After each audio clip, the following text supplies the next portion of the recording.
اس کے علاوہ سماجی زندگی کے تعلق سے ایک اور آخری بات حضور علیہ الصلاۃ والسلام کی میں آپ کی خدمت میں عرض کرنا چاہتا ہوں، وہ یہ ہے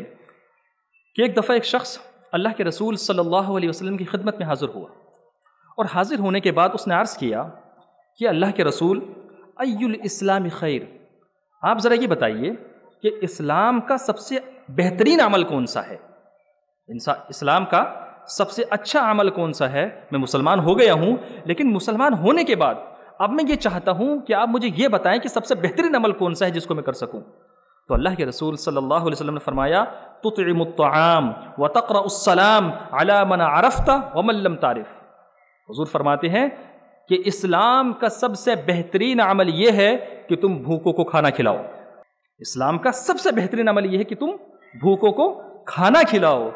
ایک بڑے صوفی ہیں جن کا نام حضرت شیخ عبد القادر جیلانی ہے، وہ فرماتے ہیں کہ میں نے اسلام کے اندر جتنی بھی چیزیں ہیں، میں نے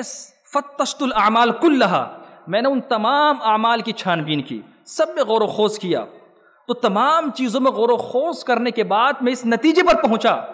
کہ اسلام کا سب سے بہترین عمل اگر کوئی چیز ہے تو وہ ہے بھوکوں کو کھانا کھلانا۔ تو اسلام کے اندر جس چیز کو سب سے زیادہ بہترین عمل اور سب سے اچھا عمل بتایا گیا ہے وہ ہے بھوکوں کو کھانا کھلانا۔ کیوں؟ اس لیے کہ